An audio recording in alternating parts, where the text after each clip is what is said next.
entrevista otorgada sin medias tintas, el periodista Christian Hudtwalcker le preguntó a Benji Espinosa, abogado del presidente Pedro Castillo Terrones, cómo quedaba el jefe de Estado ante la ciudadanía cuando existen audios y declaraciones de un colaborador eficaz que dijo finalmente que le entregó a Juan Silva, exministro del Ministerio de Transportes y Comunicaciones, dinero para el mandatario. Al respecto, el abogado Espinosa indicó que sin aceptar eso, porque es un convencido de que en el mundo del proceso lo que rigen son las pruebas. Se propalaron audios en Willax TV y se afirmó que una voz le correspondía a tal y la otra tal, por lo que apuntó que no sabía que Philip Butters era un perito fonético como para llegar a esas conclusiones, pero él seguía por las pruebas. En esa línea, el periodista Hudtwalcker resaltó que finalmente el Ministerio Público tomó los audios como un indicio y cuando se llegue al juicio oral tendrán que confirmarlos o no, pero hasta el momento nadie ha negado que sea la voz de Bruno Pacheco, ex secretario del despacho presidencial. Sin embargo, Espinosa hizo hincapié en que no es una mera formalidad, porque se dice que la disposición de apertura dice que es una prerrogativa, pero no es un derecho, lo que es un error. Hudtwalcker no estuvo de acuerdo y apuntó que hay una diferencia entre el tema legal y el político, pues en el tema legal uno es inocente hasta que se demuestre lo contrario, pero en el tema político nadie terminará preso, es un tema de cara a la ciudadanía, en el tema de un funcionario público como el presidente. Asimismo, el periodista dijo que más allá de la formalidad del tema, querían saber cuál fue la respuesta del jefe de Estado. Mientras Samir Villaverde cree que Juan Silva cometió actos de corrupción de los que no estaba enterado, en respuesta el abogado recalcó que existe un delito contra la Administración de Justicia, que es la revelación de la identidad de los colaboradores eficaces. En el escenario de los audios hay mucha estridencia, pues supuestamente del audio se dice que una persona dice que le dio a otro dinero que supuestamente sería para el presidente. Tras reponerse, Hudtwalcker cuestionó si el presidente le había dicho que todo esto es mentira y que nunca tuvo ningún trato con Juan Silva para que le entreguen dinero a cambio de entregar obras. En cuanto a eso, Benji Espinosa reveló que el jefe de Estado le reafirmó su inocencia completa y la falsedad de los cargos que se levantan. No obstante, el periodista no aceptó esa respuesta y le preguntó cuál sería la argumentación si llegara a salir un audio en el que el exministro Silva aceptara que recibía dinero del jefe de Estado. Finalmente, Benji Espinosa aseguró que ponerse en el escenario si saliera era absurdo, porque la especulación no es una investigación, por lo que si salen nuevas cosas, él saldrá a dar los descargos correspondientes, porque el discurso del abogado va refutando los cargos que se van levantando.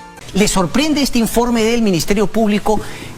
Recuerdo haber leído una entrevista que usted decía, bueno, si se le va a abrir investigación al presidente de la República, quiero ver los argumentos del fiscal de la Nación, Pablo Sánchez. ¿Ha leído el documento ya? He leído la disposición de apertura de investigación y te puedo decir en primer lugar que las razones del Ministerio Público son sin razones jurídicas. Y voy a explicar por qué. ¿Por qué?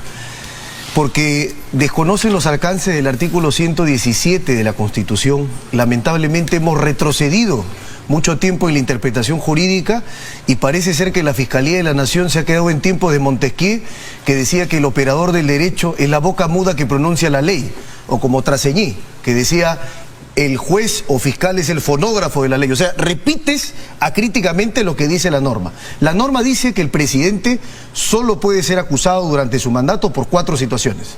¿Correcto? Traición a la patria, disolver el Congreso, impedir elecciones, impedir funcionamiento de los órganos del sistema electoral. Fuera de eso no puedes acusar. Los argumentos de la Fiscalía de la Nación no apuntan a establecer, por ejemplo, por qué fuera de la prohibición de la acusación entra la investigación. Lo que pasa es que se entiende que el presidente puede no ser acusado, pero sí investigado. Y ahí viene la sinrazón. ¿Por qué razón? Porque precisamente lo que la Constitución y este dispositivo constitucional lo tenemos de la Constitución de 1860, se repitió en 1920, se reafirmó en la Constitución del 33, se afirmó en la Constitución del 79 y aún la tenemos vigente. Hay que entender que cuando el presidente no puede ser acusado, lo que quiere decir es que no puede ser perseguido. Lo que quiere decir es que no puede ser investigado, que no se puede abrir causa penal en su contra, que al presidente no se le puede distraer durante su mandato por situaciones de coyuntura. Eso es lo que significa. Algunos dicen que no, que hay que leer textual, de manera literal, la Constitución, y la Constitución solo proscribe la acusación, más no la investigación. Pero eso es leer conforme se leía en la Edad Media. Eso ya ha sido superado ampliamente. Ahora, doctor Espinosa, yo tengo un buen concepto de usted. ¿En eso se va a quedar usted en la defensa del presidente Castillo, en una cuestión de forma? No, pero no es una cuestión de forma, es una cuestión de respeto a la finalmente Constitución. una formalidad y finalmente no la lectura que usted hace del artículo de la Constitución. ¿Esa es un poquito la defensa? Ese es un primer punto de la defensa, Cristian. Okay. Y es lo más importante, ¿sabes por qué? Porque al presidente se le impone el deber constitucional, el 118 de la Carta Magna establece, el presidente, primer mandato, cumplir y hacer cumplir la Constitución. Hay que hacerla cumplir. Y la Fiscalía de la Nación no la está cumpliendo, la está violando. La Fiscalía de la Nación, ¿sabe lo que dice? ¿Cuál es su argumento? Yo esperaba ver un precedente del Tribunal Constitucional, alguna jurisprudencia de la Corte Interamericana, algún fallo del Tribunal Europeo, pero dice, no, lo que pasa es que cuando hay indicios y son delitos graves, y entonces hay que luchar contra la corrupción y hay que evitar la impunidad, y por eso es que se puede. ¿Y cuál es la base jurídica? ¿Cuál es la interpretación? Porque acá estamos frente a un punto. ¿Cómo debe analizarse el 117 de la Constitución? Bueno, entonces nos estamos quedando en ese tema, pero a ver, yo entendía que el doctor Pachas era el que se iba a encargar más de finalmente la defensa constitucional, que es la que me está planteando usted, doctor Espinosa. Yo planteaba o pensaba que usted iba un poquito más por el tema finalmente penal, que es en lo cual obviamente se le está incluyendo también al presidente por las imputaciones que hay. Un par de preguntas básicas. Usted ha estado hoy con el presidente de la República, Pedro Castillo, reunido. Mi pregunta es, ¿le ha preguntado si es que finalmente esto es cierto? Si es que ha hablado últimamente con el exministro de Transportes y Comunicaciones, Juan Silva, ¿por qué lo nombró en ese cargo? ¿Es cierto lo que se dice que Juan Silva habría aportado a la campaña?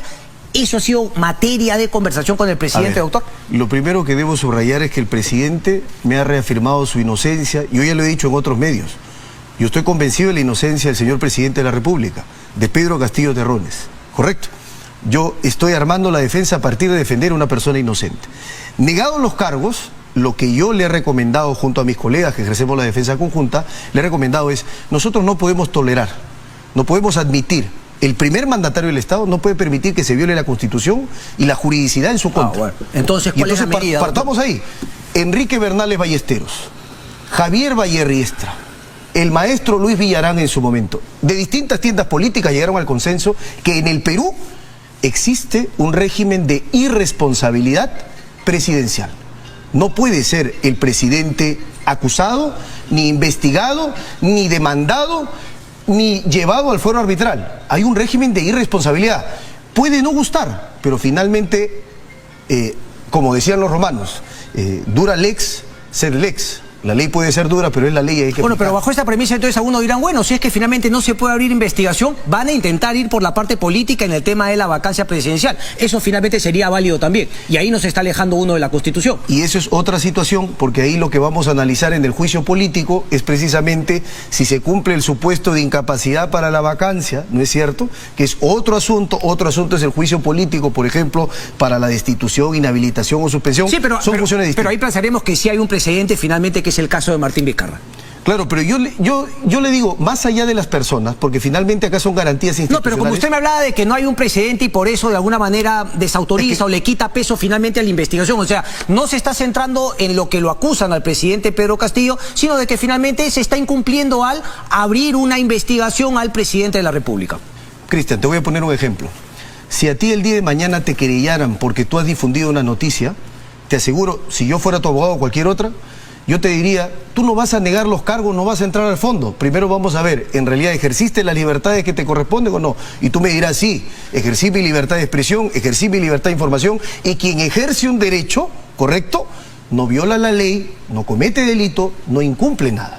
Entonces, ese es el mismo punto. Ok, lo trasladamos punto acá. legal. Entonces, ya que finalmente también está hablando de tema, en el tema político, ¿cómo queda finalmente ante la ciudadanía cuando tenemos audios, declaraciones, un colaborador eficaz que finalmente dice que le entregó al ministro Silva dinero para el presidente Pedro Castillo? A ver, sin que yo acepte eso, porque yo soy un convencido de que en el mundo del proceso lo que rige son las pruebas. Correcto.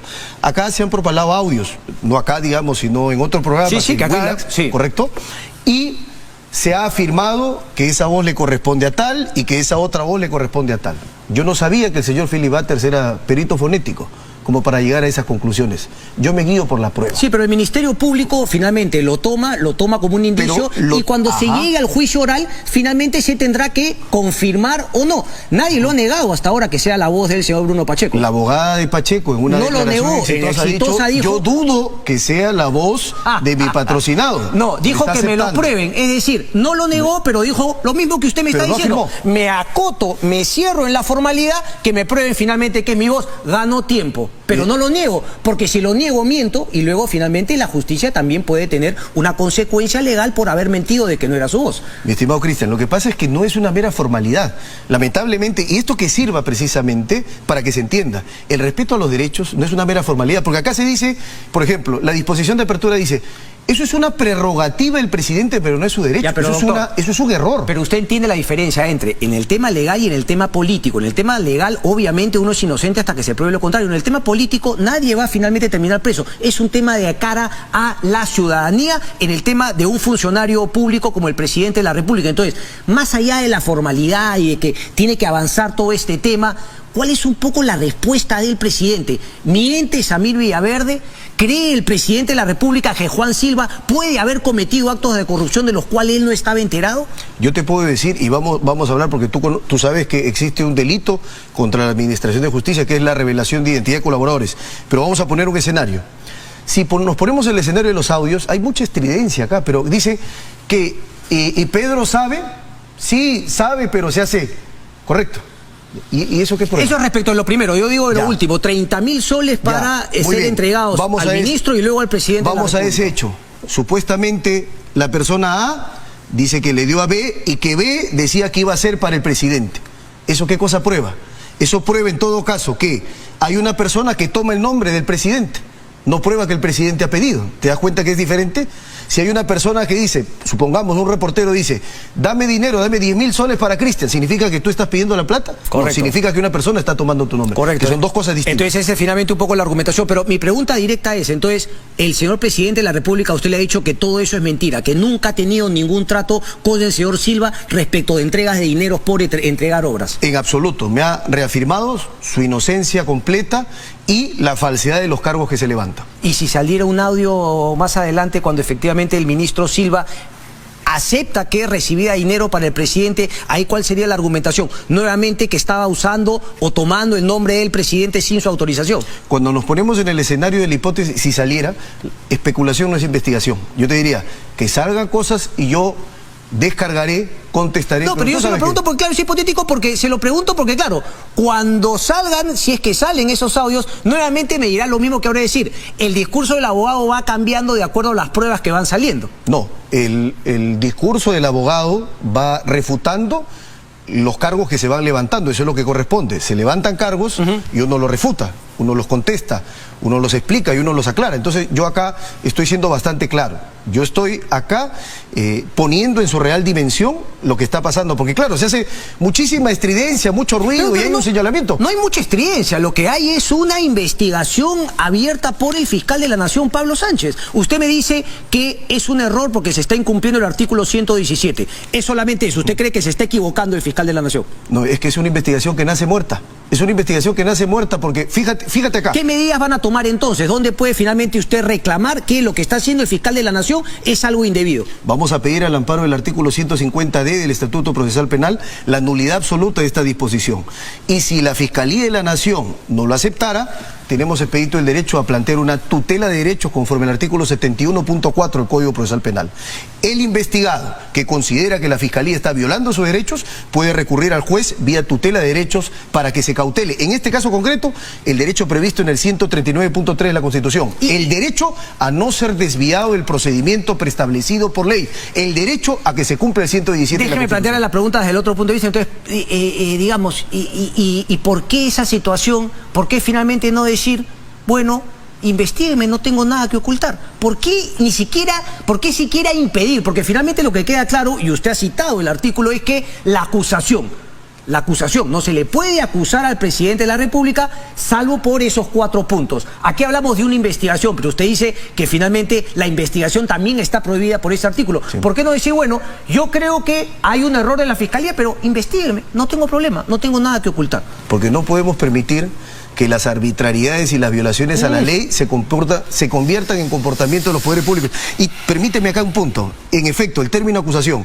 El artículo 8.2b de la Convención Americana que el Perú ha suscrito desde 14 de julio de 78 dice: toda persona inculpada de delito tiene derecho a comunicación previa y detallada de la acusación en su contra. ¿Alguna vez algunos intérpretes de la ley dijeron: solo merecen imputación formal los acusados, los investigados no? Y la Corte Suprema y la Corte Interamericana dijeron: eso es un craso error. Cuando la Convención Americana habla de acusación, se refiere a imputación, se refiere a investigación, se refiere a indicios. Es lo mismo que se aplica acá. Hay que tener en una dimensión amplia lo que se entiende por acusación. ¿Y tú qué opinas de las declaraciones que realizó el abogado del presidente Pedro Castillo en una entrevista junto al periodista Christian Hotwalker? Déjamelo saber aquí en la cajita de los comentarios. No te olvides darle like a este video, suscribirte a nuestro canal y activar la campanita de notificaciones para mantenerte siempre informado. Nos vemos en el próximo video.